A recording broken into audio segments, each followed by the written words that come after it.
Welcome to Nasdaq Trade Talks for special Cyber Monday coverage. I'm Jill Malandrino, Global Markets Reporter at Nasdaq. Joining me at the market site in Times Square, we have Pierre Debbas with Romer Debbas LLP. We're going to take a look at how the digital world is making it really tough for the retail real estate market. And Pierre, great to have you back with us as always. But when you think about brick and mortar versus what's happening with online, what about the retail real estate market itself, those REITs that we discussed, these iconic buildings in New York, like Barney's, for example? What happens to all them? I think you're seeing correction now in terms of what the future of retail real estate is going to be. What the ultimate outcome is, nobody knows at the moment, and I think will be one of the biggest storylines going into next year. Because every year that's gone by over the last decade, online shopping has had a negative impact on retail, and it's only getting worse and worse by the year. And you brought up Barney's, which is a tremendous example, because Barney's, like a number of other, national retailers, Forever 21, Gymboree, filed bankruptcy. And if you look at actually Barney's actual physical retail space, it's about 10 stories of space on Madison Avenue and 60th Street. Who's going to fill that up? Are the chances of a single tenant coming in there, taking over the space likely? I don't think so at all. So it's going to be a great example for how retail will adjust to the realities of today's market in what will happen at Barney's. Could they subdivide it into a different retail tenant on each space and just have smaller retail spaces? But then what's your targeted retail space? I think that's the biggest question mark, is that where is the demand going to come from for all the retail space? What type of businesses will replace clothing stores and products as opposed to where all the demand's going online for? Yeah, I mean, who can afford Barney's retail space anyway? Right. I mean, it's 10 stories in one of the most iconic spots in Manhattan. Do you think that, let's look at the Dream Mall, for example, in New Jersey, where 50% of it is all about experiences and a way to bring community together. Perhaps traditional retail isn't the answer, and more of a mix or an experience kind of structure might be what's called for. Yeah, that's certainly the future of what's going to happen to a lot of these spaces. The question is, will that be able to take over all the supply that we have? Right now in New York City, from 2007 to 2017, the amount of available retail space has doubled. We have 11 million square feet of available retail space. That's as of 2017. We don't know what it is as of today. I'm sure it's higher. Now, when you talk about service businesses and experiences, you take gyms. You're having now, there's all these new classes that are popping up with different types of gyms, and people don't go to traditional gym anymore. They pay per class. That's filled up a lot of retail space. Then you can talk about services, dry cleaners, hair and nails, things of that nature. But will that be enough for all the vacancies that we have?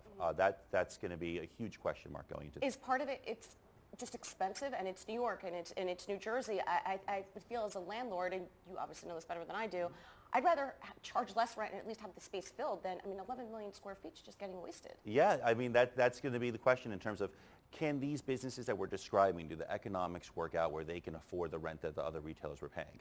If you take, for instance, an experience, companies of whatever the case may be, just take the experience industry, can they occupy all Barney's at the price per foot that Barney's is paying? What do you think they were probably paying? Oh, God, I couldn't even imagine. I'd have to do a little bit of research. I would say it's north of $100 a foot easily. Oh, wow. A very high, and well north of that, actually. And then it brings you to another point in terms of now lowering rents. Lowering rents is a logistic answer to this. If you lower rents, you will create demand. The problem is that landlords don't have the unilateral ability to just reduce rents. The majority of landlords have loans on their properties. And in most commercial loan documents, there's going to be a floor that's stipulated in documents for what the landlord can accept for rent. And the reason that banks do this is that they want to preserve a certain amount of cash flow and preserve over time, you're paying down debt service, building up equity, and if they're preserving cash flow, the property value has a higher likelihood of appreciating. So the loan becomes more conservative from them from a loan to value perspective. Now, the landlord has to go get the bank's consent in order to do this. Logistically speaking, banks will want to agree to it because they're not going to want to have loans defaulting due to unrealistic rent demand or rent requirements. But like any cycle and anything involving a change in the market, that will take a couple years to iron out. I think next year you'll start seeing a lot of landlords that are actually, the banks are consenting to these rent reductions. And the question is going to be, how much? If you look at some of the prime real estate in New York City, you take Broadway and Soho, and you take Madison Avenue and the Upper East Side, which are two of the most iconic retail strips in the world. They had rent declines of 15 and 17% in the last year. Oh, that's high. That's a lot, yeah, that's extremely high. So I think that you'll see that trend even more, but what will be the percentage that banks consent to? It's going to be, something that I'm eagerly waiting to see. Who's faring worse, Manhattan real estate or these large REIT conglomerates with shopping malls across America? Well, the shopping malls, the REITs across the country, the REITs sector is doing all right because the interest rates are still so low. So they're still having good returns. I think the Manhattan shopping sector, when you look around, I was getting at a coffee store yesterday reading the paper, and I looked across the street at every retail space I saw, and it was restaurant, gym class, restaurant, vacant. And it's like, how many restaurants can you have? We like to eat and work out in Manhattan. We do, which is kind of counterintuitive, I guess. But at the same token, when you're going to focus so heavily on the restaurant industry, what's the average lifespan of a restaurant? Average lifespan, if you read, statistics vary on restaurants, but for the most part, national and independent restaurants all fail within 5 years. And if you look at just solely independent restaurants, that number's drastically lower. I mean, I think in New York City, depending where you're reading, it's between 1 to 2.5 years is an average lifespan.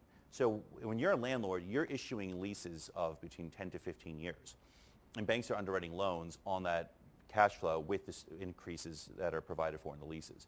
Now, if you're having a high-risk tenant and such a concentration of high-risk tenants in restaurants, what's going to lead for the commercial lending market? Are banks going to start devaluing real estate significantly? A lot of these loans were, we've been in a low interest rate environment for a decade. A lot of these loans were taken out in the last 10 years and come up for renewal in the next, 1 to 3 years. It'll be interesting to see how banks, adjust the valuation of real estate based on this issue. All right, so interesting. Thanks for joining us as always. And thank you for joining me on Trade Talks. I'm Jill Malandrino, Global Markets Reporter at Nasdaq.